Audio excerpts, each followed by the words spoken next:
Hey everyone, Rascally Rasmus here. So, Tinkerlands roadmap, I'm super excited to go through this. I haven't read any of this, so I'm just going to go through it and we'll see what they have for us. Okay, so roadmap, we've asked for it, and they've been a bit slow in delivering, to be honest, I think, but it's finally here. I think it's fully acceptable to not have it. I think they delivered a good amount of content to start with, and I'm just really happy they've done a roadmap. It's nice to kind of know what's coming. We'll see about these timelines because I'm seeing here they're saying July, August, and it's fair enough if they can't stick exactly to these timelines. But yeah, let's see what they have for us. They'll also be working on other minor features, quality of life, suggestions, and more. So hopefully rotating bets for one. A bunch of other stuff would also be nice. So in July/August this year, we can expect mod support with ongoing development throughout early access. Mod support for Tinkerlands would be amazing. My fear with mod support is that like a strong mod scene can be hard to have if you don't have a big audience. Like there might not be enough modders to actually put out content. But if you can get a strong modding scene going, then you can really snowball the amount of content available for the game, because the more modders and the more mods we get, the more players the game will get. And this will be like a chicken and the egg situation. I am very keen for mods. I'm very excited for mod support. We'll have to see what kind of mods we'll get. But regardless, even if it's just some little quality of life mods, I think this will be great. And I assume that the devs will add the option to mod in new type of islands or biomes or new items. So this could greatly expand the content which is available in Tinkerlands. Then they're also saying in the first update they will get a new island called Volcano Island, which is great. I'd love to see more new islands, and I assume this also means new accessories and all these things. And then they're saying new systems, enemy banners. I have no idea what that means unless it's similar to like the flags in Terraria, which I'm now kind of assuming it is. But in that case, I don't know how useful it is. But cool that we're getting it. It's more cosmetic stuff as well. Pets sounds awesome, especially if they're like active pets. You can actually use them for something. And I assume this doesn't mean minions, but more so pets like Terraria. So maybe you can get a pet that will light your way, or maybe we could even get like a piggy storage type thing pet like in Terraria. PvP, I just don't care for PvP in a game like this, but great that they're adding it for the people who want it. Then in October, November, we can expect the town and NPCs update. Town features, invasions, and upgrade system. So invasions sounds pretty cool, especially I'm seeing here below that there is, oh no, this is just automation with the NPCs, but especially if we get some kind of turrets or the ability to make traps or some sort of automation maybe with the electrician, that would be really cool. In general, I like invasion style gameplay where you have to, because it makes it feel more like a survival game, you have to actually build out your base, maybe build a wall or barricades around your base. I hope we get this type of stuff. As for upgrade system, I'm not sure exactly what this would entail. Maybe they'll explain more further below. I don't really know what that means for now. NPC improvements, combat involvement, tasks, automation, new interactions, friendship system. Okay, so that I like the idea of a friendship system, and I also like the idea of combat involvement. Like, it can be pretty frustrating that you're getting Slime King is spawning in your town and the NPCs are just looking at you while he's rampaging through your town. I always like the option for automation, but I also don't feel like Tinkerlands need to be Necess in this, because Necess will do this better, I think. But I think it's cool that they're doing it. And friendship system, as I mentioned, I think that's cool. We'll have to see how it works exactly and what kind of rewards are tied to it. But if it means more quests and more rewards, then sounds great. Then we have two new islands, the Day Island and the Night Island, and that's just cool. More new stuff, I assume. Again, more accessories, more armor, possibly more ores. I assume new bosses as well. Then new system and upgrades. We have mounts. Oh, here we have it, traps and cable overhaul.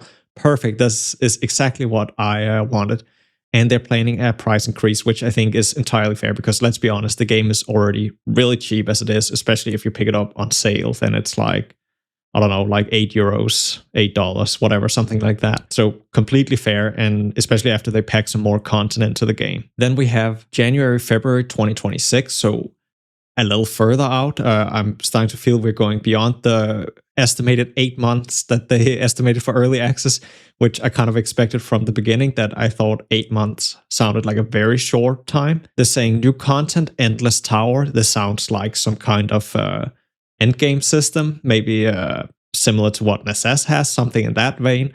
They're saying new classes. I expect minions, summoner type of support. Then they're saying new island, Pirate Island.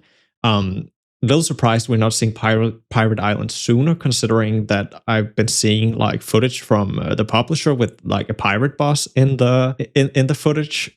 So it seems like Pirate Island might be further along, but cool. Regardless, I'm just super happy to see that they're working on it. New systems, statues fuel and recycling into fuel. No idea what this means. We'll just have to see. And then they're expecting for March/April 2026 that we'll have our final update for full release. And I certainly hope this won't be the actual final update. I hope they'll keep patching the game after the 1.0 release. But here they are planning a major navigation rework. So shipbuilding and island-to-island travel and treasure maps, etc. Okay, that sounds incredible. Is maybe a little similar to what they're doing with Necess as well, with reworking the world and turning it into one big world for 1.0. But island-to-island travel sounds great. Shipbuilding will be interesting because currently I think the shipbuilding is pretty lackluster. Like there's not much to it. It's basically just a little bit more space in your basement of your ship. Then we have the end of journey chapter where we get the final story island and boss encounter. I'm crossing my fingers that final story islands mean it's like a bigger island with interconnected biomes, but I'm not expecting it. And another planned price increase, which is pretty typical for 1.0. So I think that's fair, and I think the devs deserve all the success they can have with this. Let's take a look what they say here. Mod support. We've talked about this before, but we can finally confirm that mod support will be coming to Tinkerlands as part of the roadmap milestone. They plan to develop mod support by working together with the community. That's great to hear, so we can cover that. All that should be needed to develop mods. And this will not be like a fully intact feature in the first patch we get with it, but there will be new stuff added as whatever modders might need to add the stuff they want to add. Then they're saying they're working on new systems, enemy banners, where you'll be able to craft enemy-specific banner objects that you'll be able to place to vanish that enemy from existence, meaning that they won't naturally spawn in that radius anymore. This will allow the creation of natural mob farms and will also allow you to do some fishing without those snow wolves coming after you. Okay, this is actually really cool, especially for the fishing. I really like this. I assume to get these banners, you'll have to have slain a certain amount of the enemy. Again, similar to how you acquire the banners or flags in Terraria. Then we have pets and PvP. They don't think they need to explain these features. Devs, I'd like you to explain pets. Will they be able to do anything special, or will they just have a little cute thing running after me? Regardless, I'm all for it, but please do a deep dive on pets. I'd love to hear more about it. Anyways, town and NPCs update. They've heard our feedback on NPCs, so they went bananas. So this is the second update, the one coming in October, November. Enemies will be trying to invade our home. Settlements will require a central object in order to be built. And this object will need to be upgraded in order to make the settlement grow, to be able to invite more NPCs and to unlock some of the new NPCs functionalities. Okay, so this is what upgrading your base will mean. It's basically just a type of progression to go through, like unlocking stuff for your NPCs. All right, so NPC functionality, they know that, they're explaining what NPCs are. They're currently stationary shops, and they'd like to make them more than just that, make them actual living beings in your community. So they'll be capable of doing combat, they'll have life, they won't be invulnerable, they'll be able to perform tasks, small-scale automation, so I assume we might be able to tell, I don't know, someone to go out and chop some wood in the nearby area type of thing, but probably not anything where it means we'll no longer need to go collect resources ourselves. We'll be able to interact with other NPCs and objects, and a friendship system that they'll talk more about in the future. Really excited to hear about that. And then they say that's not all. They'll also include new major items, and they'll be discussed in the future. Also new systems like mounts, and a lot of new stuff for the cable system, including world-made and player-made traps. So yeah, that sounds great with more traps. And right here, I am seeing what looks to be a red balloon. Will we be able to jump? Question mark. That would be cool. But maybe it's just an Eye of Newt. I can't quite tell, but I assume it's like a red balloon. And this is not related to the Endless Tower update. They just had to put an image here. Okay. Endless Tower, let's see. The new Endless Tower will be an island that will be accessible at some point in the game. Endless Tower is a dungeon, sweet, where the players will have to go up a certain number of floors, with each floor being randomly generated with enemies and traps. Okay, so there's definitely some replayability here, as you'd expect from the name Endless Tower. Players will get new items on each floor, and they will have to use them to progress further into a tower. And then the devs are saying, this is a roguelike. Okay, so we're getting a roguelike in the game. That is interesting, but they're also saying we will get cool rewards that we can bring outside the Endless Tower. As someone who likes roguelikes a lot, I actually think this is great, but there's also a lot of people who don't like this style of play. So in some ways, I hope that they'll add other ways to obtain these features, but also I think they should be exclusive to this roguelike feature. I hope they'll offer some really cool rewards for doing this, because if you don't get some good stuff for doing it, then it won't feel necessarily very good unless it's a really fun roguelike. But no, that sounds awesome. All for it. I hope they'll do some good roguelike upgrades, though, like where it'll feel very powerful getting them.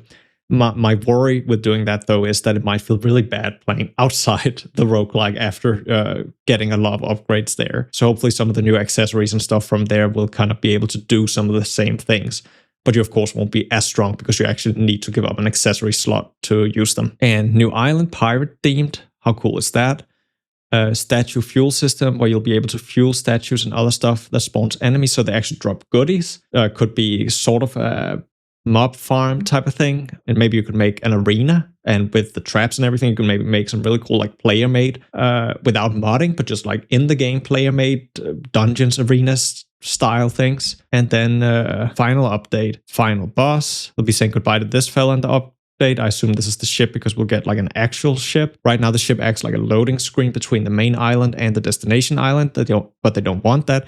So in this update you'll be able to travel physically. That means you'll be fighting enemies while you travel to the next island, managing ship resources and using ship facilities to defend it from enemies and random events. That sounds so cool. Like no, that sounds awesome. I'm on board, devs.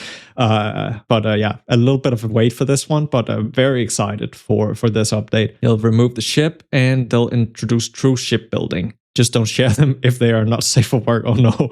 And that's about it. I mean, if the devs, like, I think it's a pretty ambitious roadmap, but if they can stick with this, then I think everything here sounds awesome. Really excited to see it. What I'm really missing and seeing here is more like the little special, unique, super rare islands that don't have to be new biomes, but just as I mentioned in my review, I'd really like to see these islands where, like the treasure islands, but where you might be really lucky and get an island where you can get a special artifact or special accessory only tied to this island. So these super rare, or I don't know, an island that just has 20 leprechauns on it. Like, yeah, I know I've stolen this idea from Diablo, but you get my point. Like, some really cool, very rare islands would be cool. They are saying rare events and stuff while traveling with the boat, so that does make up for it a little bit. But I'm certainly hoping to see something more in terms of rare events and especially rare islands a little sooner. So that's the only thing I'm really missing in the roadmap here. But I also feel like this is something the devs might just kind of sneak in and not necessarily put in the roadmap. So I still have hope for this one. And I'm really hoping that this, that I assume is a balloon, means that we might get the chance to jump and do other active things than just dashing. So yeah, fingers crossed for that one. So yeah, super excited for the future of Tinkerlands. I'm really excited for the next patch coming potentially already in 2 weeks. I'm assuming a little later, probably more like late July, early August type of thing, but we'll see. Thank you so much for watching. Have a great day. Until next time.